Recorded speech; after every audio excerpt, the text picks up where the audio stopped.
Hey guys, welcome back to 1776 or Bust. So today on the table, we're going to be taking a look at, something that I consider where I'm at right now with my gun buying habits, my gun habits as a whole, is moving forward but going back. And what I mean by that is, when you get involved into guns as a whole, you begin to, obviously evolve as time continues. You see better guns coming out, whether they be striker fired or whatever they might be. You might move away from metal guns to more of a polymer gun. But at the end of the day, most of the time, and what I have found for myself is that as much as I try to move away from the origins of my gun hobby or my enthusiasm towards guns, I always find myself walking back to the exact spot where I started from. And what I mean by that is, the first gun I ever bought was a CZ P01. This was the first gun. As soon as I got my carry permit, this gun was the first one I got many, many moons ago. This is not the original. The original I sold off like a fool to get a Glock of all things and immediately regretted it. But I have replaced it with another one. And do I carry this much anymore? I don't. Shamefully, I don't. But I do have a better, kind of a carry pistol, I think, just in weight and everything else. But I mean, overall, the P01 for me is what might be, a Glock to you or 1911 or 2011 or whatever it might be. But this thing has always met everything that I've wanted it to do. It's a good firing handgun. Ergonomically, it is just amazing. Trigger's okay. I mean, it's not great, but you can do some work to it to get the springs and the weights down and kind of retool the gun to your likings. And you can do that. And it's very, very accessible to do so and very easy to do so if you feel confident in that. But I have loved this gun for so much that, I wound up getting myself the Urban Gray one. I had to shave down the barrel because God forbid you have a silencer or a threaded barrel in New York State. But this gun is also very good. This is like my least shot P01. Crazy enough. I haven't really shot this much, to be honest with you. It's more or less a safe queen, and that's where it's been for quite a while. I know that's kind of blasphemy, but, there's just so many other carry options that I use right now. And unfortunately, this one has kind of fallen by the wayside. And, again, P01s aren't perfect. And there's, I have to say the coating on this polycoat crap, it sucks. It's horrible. But I mean, overall, I love these guns, to the point where I got a third one, which is the green one. Obviously, this thing is just a beauty and it's a gem. If you can find one of them and you love the P01 line, I would highly suggest you get one of these because they're just really, really nice to see.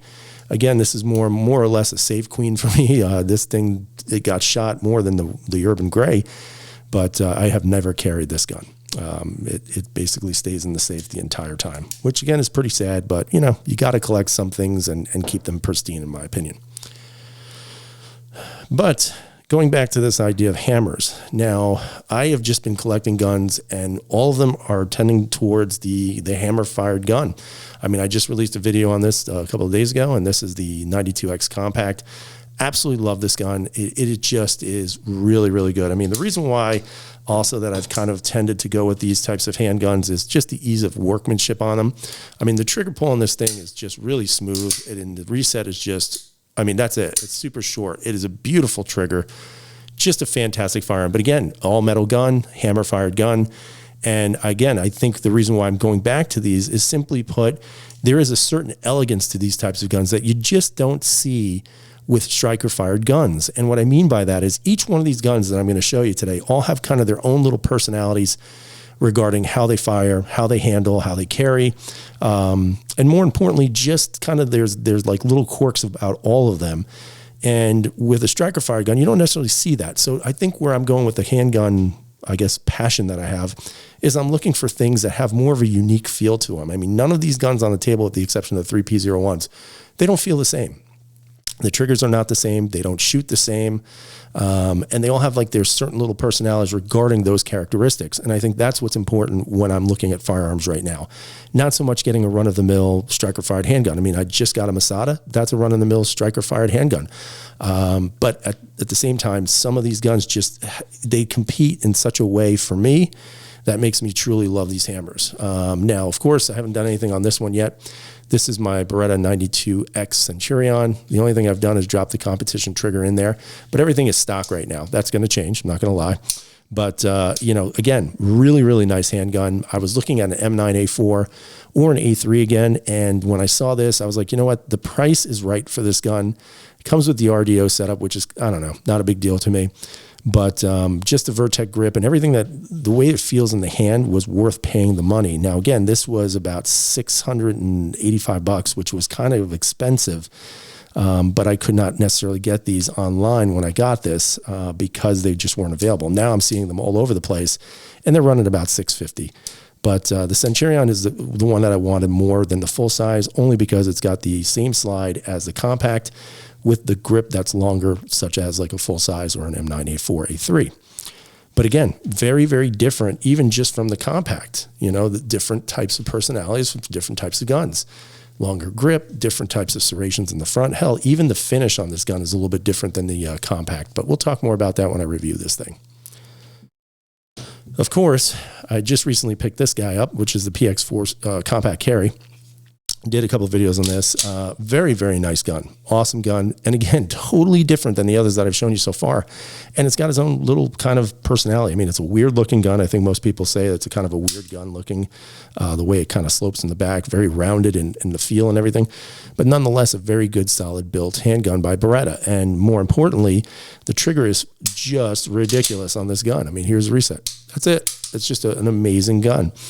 But again, the reset on this, while it's very good, I'd have to say the compact has just as good one. But again, aluminum face trigger, aluminum handgun versus the polymer. And again, like I said, there's just a different personality to this gun than, let's say, a 92X. The last one I'll show you is the P07. This is my, this is what I've been carrying a lot lately, actually, which is kind of interesting. And, you know, I've done some work on this, put some M-Carbo springs in there. I polished some of the internals. So the gun is actually running really, really nice. One of the things that I've always said about, or always felt about P07s is, first off, the finish on this is excellent. Ergonomics are good. I wouldn't say they're excellent, but I'd say they're pretty damn good. More importantly, the gun just fits right in my hand the way I'd want it to.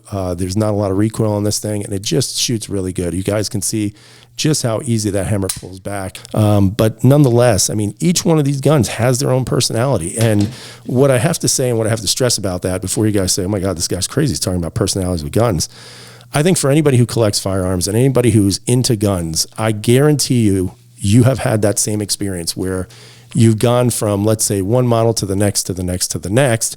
And then at the end of the day, you find yourself going all the way back to the one model you got rid of many, many moons ago or haven't really touched in a long time. And what I find is that for me, the polymer guns, I never really feel like, damn it, I should have kept that gun, because I feel like they're so replaceable. You know, every single one of those polymer guns that I've ever sold prior, they're just replaceable guns. But for some reason, my tastes are starting to change. When I look at these hammer-fired guns, I'm starting to say to myself, none of these guns are replaceable to me. And the reason why I say that is because I've done all kinds of work on them. I've kind of catered them to my own liking, and I think that's why I will stick with these and probably stick with this platform much more than striker-fired handguns. Not saying I'm getting rid of any of them, but at the same time, I find myself gravitating more towards these, just because the amount of work you can do on them, the way you can customize it to your liking particularly, and just kind of that classic feel, especially in those metal-bodied handguns, of having that hammer, a little bit more control on holstering, those types of things. Yes, and also the self-discipline on how to shoot these guns, because obviously striker-fired guns will be a little bit easier than, let's say, a hammer-fired gun. So I just want to know what you guys think. What is your position on firearms right now, especially in the handgun world? Do you feel the same way, where you've kind of gravitated towards one thing or the next? And why did you do that? And if you're still doing that? But I'd love to see those comments down below. Hopefully you have a great night. Hopefully you guys have a wonderful new year, and hopefully everybody's safe and healthy. 2022 is right around the corner here, and we'll hopefully start off on a good note with the channel. And stay tuned, because I'm going to try to do some other things here, including maybe just doing some live streaming with all of you guys watching on a separate channel that's related to this one. And yes, I'm considering doing a Patreon, which I know is, I don't even know, but we'll see. So I hope you guys have a great day. Stay safe. And as always, freedom is never free.